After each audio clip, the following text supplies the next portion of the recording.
Ada satu orang di antara kita mungkin tahajudnya 10 rakaat setiap malam, duhanya 12 rakaat setiap pagi, baca Qur'annya one day one juz, satu hari satu juz, malamnya one night one juz, satu malam satu juz. Satu keluarga di antara kita ini puasanya luar biasa Senin Kamis. Satu keluarga berpuasa Senin Kamis. Tak cukup puasa Senin Kamis, dia puasa Nabi Daud. Sehari puasa, sehari tidak, sehari puasa, sehari tidak. Tak cukup dia puasa Nabi Daud, dia puasa-puasa sunnah lainnya. Istrinya nutup aurat dengan sempurna, pakai nikob, pakai cadar, pakai purda, pakai manset, pakai kos kaki. Suaminya 5 waktu ke masjid tak tertinggal takbiratul ula. Anak-anaknya di pondok pesantren hafiz dan hafizah.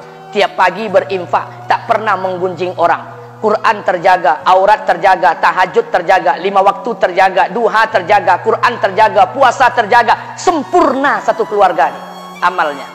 Tapi sudah 8 tahun dia tak tengok ayah ibunya. Sudah bertahun-tahun dia tak nyapa kedua orang tuanya. Sudah bertahun-tahun dia tak berhubungan baik dengan ayah ibunya. Sudah berminggu-minggu dia berkelahi dengan ayah ibunya. Sudah berhari-hari dia bermusuhan dengan kedua orang tuanya. Maka anak seperti ini, seluruh amal yang mereka kerjakan tertolak di sisi Allah Subhanahu wa taala, tidak akan diterima Allah.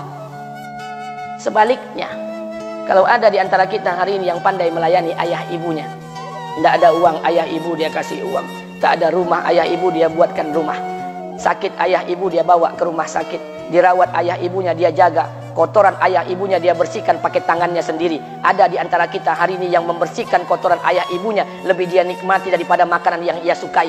Begitu luar biasanya dia melayani ayah ibunya. Tapi dia tinggalkan sholat, dia injak-injak perintah Allah, dia tinggalkan perintah Allah dengan mutlak. Maka kebaikan satu orang anak ini kepada ayah ibunya seluruhnya tidak diterima Allah Subhanahu wa taala. Atau jangan-jangan inilah yang menjadi penyebab amal kita tak diterima Allah. Atau jangan-jangan inilah yang menjadi penyebab amal kita tertolak di sisi Allah. Kita sholat juga, kita sujud juga, kita puasa juga, kita ngaji juga, kita dengarkan ceramah juga. Maka oleh karena itu Pak, Bu, ayah kita tuh tinggal di kampung, ayah ibu tinggal di kampung sana. Terkadang ayah ibu kita tak sekolah, SD, SMP, SMA tak tamat. Dia sekolahkan kita SD, SMP, SMA, S1, S2, S3 dengan harapan hidup kita lebih baik daripada keadaan dia sekarang. Tapi apa yang membuat kita jarang untuk menjenguk mereka? Saya ingin sampaikan buat kita bersama. Ayah ibu kita tak tahu kita ni eselon 1, eselon 2, Pak. Ayah ibu kita tak tahu pangkat PNS kita 3A, 3B, 3C, 3D, 4A, 4B, 4C, 4D. Ayah ibu kita tak tahu kita ni public figure. Ayah ibu kita tak tahu dan tak mau tahu. Yang dia tahu kita ni anaknya. Ayah ibu kita tak tahu kita punya sawit berapa. Ayah ibu kita tak butuh mobil kita. Dia tak butuh rumah kita. Tapi yang dia butuhkan kita. Apa yang membuat kita jarang untuk menjenguk mereka? Tahun 2016 di Masjid Damai Langgeng, saya diundang ceramah di sana. Habis pulang ceramah, saya baca WA SMS. Ada seorang ustadz Pekanbaru kirimkan WA dengan saya. Saya baca 2 kali, air mata saya menetes. Kenapa? Karena WA itu berisi cerita satu orang ibu sedang menelpon anaknya. Ibunya nelpon anaknya. Assalamualaikum nak. Waalaikumsalam kata anaknya. Kata ibunya, nak, sudah 1 bulan kau tak tengok ibu. Apa yang membuat engkau berhalangan nak? Apakah kau sibuk dengan pekerjaanmu? Minggu yang kedua ibunya telepon lagi. Assalamualaikum nak. Kata anaknya, waalaikumsalam. Kata ibunya, nak, ibu dapat kabar apa engkau baru beli mobil baru. Apa betul nak? Kata anaknya, betul bu. Kata ibunya, alhamdulillah nak, ibu bangga kau pandai menyenangkan hati anak istrimu. Minggu yang ketiga ibunya telepon lagi. Assalamualaikum nak. Kata anaknya, waalaikumsalam. Kata ibunya, nak, ibu dapat kabar bahwa engkau baru beli rumah baru. Apa betul nak? Kata anaknya, betul bu. Kata ibunya, alhamdulillah nak, ibu senang kau bertanggung jawab dengan anak istrimu.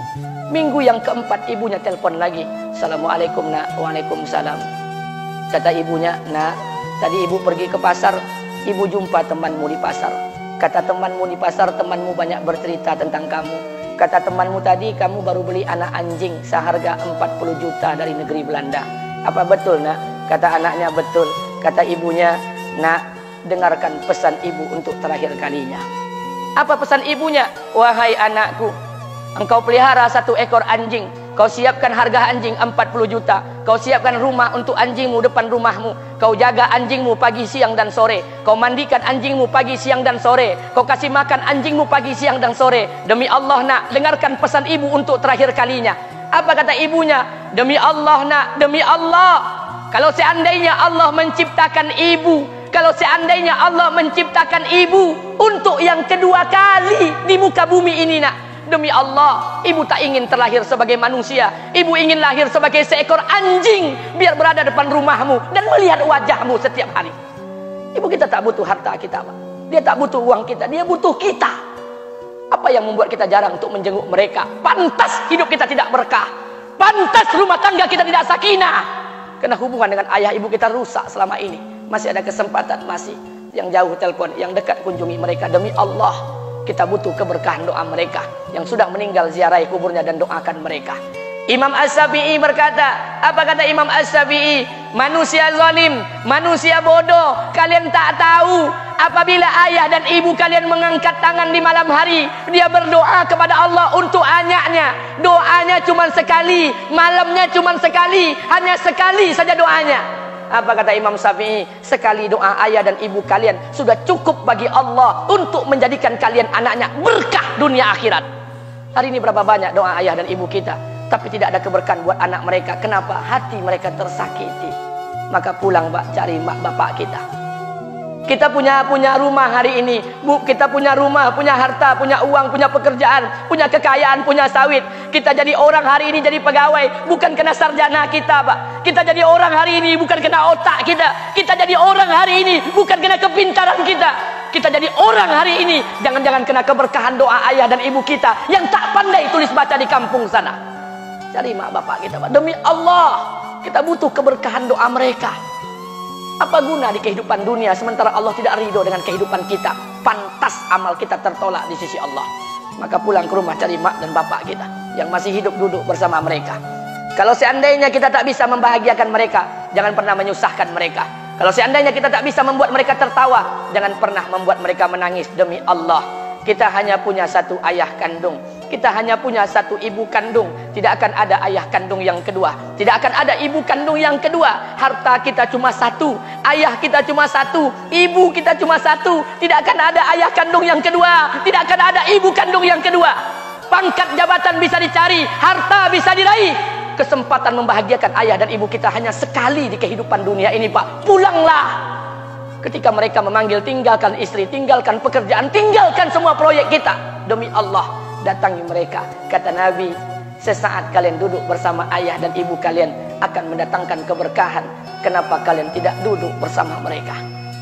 Jangan-jangan inilah yang menjadi penyebab amal-amal kita tertolak di sisi Allah.